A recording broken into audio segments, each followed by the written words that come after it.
हम भीमा शंकर ज्योतिर्लिंग पहुंच चुके हैं, जो कि पुणे से लगभग 100 किलोमीटर के आसपास में है। ये हमारा भीमा शंकर ज्योतिर्लिंग है, 12 ज्योतिर्लिंग में से एक। वो कुछ दूरी पर है यहाँ से, और हम कल रात को 2 बजे यहाँ पहुँच चुके थे। नासिक त्र्यंबकेश्वर से निकले थे तो इस रिसोर्ट पर रुके हुए हैं। यहाँ बहुत सारे रिसोर्ट बने हुए हैं आने के लिए, पहाड़ के ऊपर में है, जैसे केदारनाथ की तरह हमें लग रहा था यहाँ पहुँचने पर। और पूरा जो धुंध कोहरा पहाड़ के ऊपर पूरा छाया हुआ है। काफ़ी अच्छी जगह है, मुझे बहुत पसंद आया है। अद्भुत नज़ारा है यहाँ। तो कल रात से रुके थे और अभी हम सवेरे यहाँ से तैयार होकर जा रहे हैं दर्शन के लिए। रात को आए थे तो हम मंदिर के पास से आए थे तो पूरा बंद था वहाँ, और सुबह 5 बजे खुलता है मंदिर, इसलिए हम वहाँ यहाँ आकर रिसोर्ट में रूम लेकर आराम कर रहे थे। और सुबह से नहा कर हम तैयार हो गए हैं। कुछ ही देर में हम जाने वाले हैं वहाँ दर्शन के लिए। और यहाँ हमारी कार खड़ी हुई है और साथी हमारे सब तैयार हो गए हैं। अब कुछ ही देर में हम जाएंगे। और यहाँ भीड़ थोड़ी कम है बाकी जगहों की तरह, ऐसा लग रहा है, क्योंकि रात को कोई नहीं दिख रहा था, पूरा बंद था, सारी दुकानें बंद थी, सब कुछ बंद था। अभी लोगों का आना जाना शुरू हुआ है सवेरे से, और आगे जाकर हम आपको बताते हैं दर्शन में कितना टाइम लगता है और दर्शन कैसे होता है, और भीमा शंकर ज्योतिर्लिंग के बारे में आपको पूरी जानकारी देते हैं। बने रहिए। सुबह होने के बाद भीड़ बढ़ गया है यहाँ, बहुत सारी गाड़ियों का लाइन लग गया है। पूरा टूरिस्ट बस भी आ गया है, खाना पीना भी यहीं बना रहे हैं सब।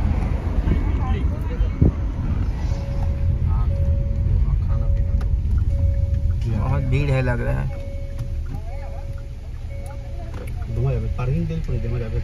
वही तो मैं बोला रहा हूँ, खड़े रहने देता खड़ा कर देनी। चल हाँ बस चलो। कुछ नहीं हुआ।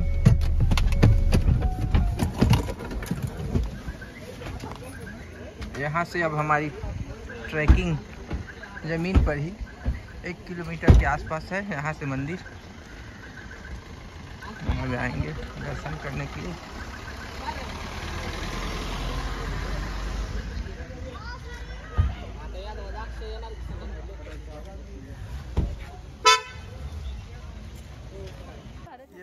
भीमा शंकर ज्योतिर्लिंग महादेव के 12 ज्योतिर्लिंगों में से एक है। भीमा शंकर ज्योतिर्लिंग यह महाराष्ट्र के पुणे से 110 किलोमीटर की दूरी पर स्थित है। यहाँ के स्थानीय लोगों ने इस मंदिर को मोटेश्वर महादेव के नाम से भी जानते हैं।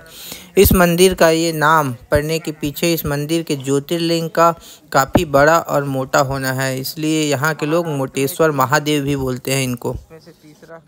12 ज्योतिर्लिंगों में से भीमा शंकर का 6ठा स्थान आता है। यह छठवें नंबर का ज्योतिर्लिंग है। यह ज्योतिर्लिंग मोटेश्वर महादेव के नाम से भी जानते हैं। पौराणिक मान्यताओं के अनुसार भगवान शंकर ने कुंभकर्ण के पुत्र भीमेश्वर का वध किया था। मान्यता यह है कि इस ज्योतिर्लिंग के दर्शन करने से व्यक्ति को समस्त दुखों से छुटकारा मिल जाता है। शिव जी ने यही किया था कुंभकर्ण के पुत्र का वध। शिव पुराण में भीमा शंकर ज्योतिर्लिंग की कथा आती है, जिसके मुताबिक कुंभकर्ण के पुत्र भीमा का जन्म अपने पिता की मृत्यु के बाद हुआ था। जब उसे यह पता चला कि उसके पिता का वध श्री राम ने किया था, तो उसके अंदर बदले की भावना उत्पन्न हो गई थी। भीम और शिव जी के बीच भयंकर युद्ध हुआ था और उसमें महादेव की हुंकार से भीमा का विनाश हो गया। इसके बाद सभी देवताओं ने महादेव को इसी स्थान पर शिवलिंग के रूप में निवास करने को कहा। तब से यह शिव जी को भीमा शंकर के नाम से यहाँ पूजा जाता है। भीमा शंकर मंदिर तक पहुँचने के लिए आपको लगभग 250 सीढ़ियाँ उतरनी पड़ती है। आदर्श रूप से आपको भीमा शंकर की यात्रा करने के लिए 1 या 2 दिन ही आवश्यकता होती है। एक ही दिन में आप यहाँ दर्शन करके वापस जा सकते हैं। भीमा शंकर की यात्रा के लिए आदर्श समय अक्टूबर से मार्च तक का है, जब मानसून कम हो जाता है और अपने पीछे हरियाली का कालीन और बहुत ही सुहावना मौसम छोड़ जाता है। यह वन्य जीव अभयारण्य का पता लगाने और ट्रैकिंग के लिए भी सही मौसम है। सोमवार, प्रदोष, श्रावण मास, महाशिवरात्रि को छोड़कर दोपहर 2 बजे तक मंदिर में अभिषेक कर सकते हैं। भीमा शंकर मंदिर में हर साल महाशिवरात्रि के दौरान 4 से 5 लाख श्रद्धालु आते हैं। भीड़ अपने साथ बड़ी मात्रा में प्लास्टिक कचरा लाती है और ये जो कि बड़ी चिंता का विषय है, क्योंकि मंदिर परिसर एक अभ्यारण्य में स्थित है और नाजुक परिस्थितियों में संतुलन को बिगाड़ सकता है। भीमा शंकर ज्योतिर्लिंग के पास भीमा नदी के तट पर स्थित है। यह इस नदी का स्रोत माना जाता है। यहीं से भीमा शंकर मंदिर भोरीगिरी गांव खेड़ से 50 किलोमीटर उत्तर पश्चिम, पुणे से 110 किलोमीटर में स्थित है। यह पश्चिम घाट के सह्याद्री पर्वत पर स्थित है। यहीं से भीमा नदी भी निकलती है। यह दक्षिण पश्चिम दिशा में बहती है और रायचूर जिलों में कृष्णा नदी से जा मिलती है। यह भगवान शिव का प्रसिद्ध ज्योतिर्लिंग है। भीमा शंकर मंदिर की संरचना। भीमा शंकर मंदिर नागर शैली की वास्तुकला से एक प्राचीन और नई संरचनाओं का सम्मिश्रण है। इस मंदिर से प्राचीन विश्वकर्मा वास्तुशिल्प की कौशल श्रेष्ठता का पता चलता है।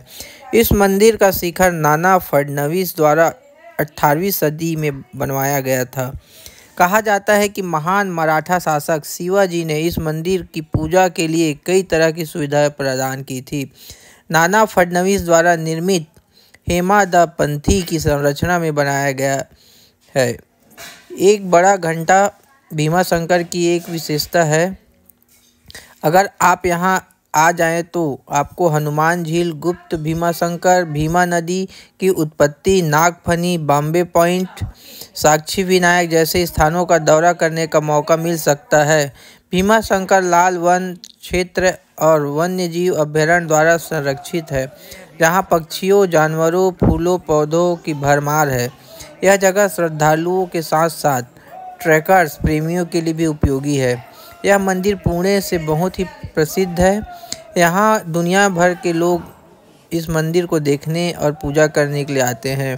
भीमा शंकर मंदिर के पास कमला जी मंदिर है। कमला जी पार्वती जी का अवतार है। इस मंदिर में भी श्रद्धालुओं की भीड़ लगी रहती है।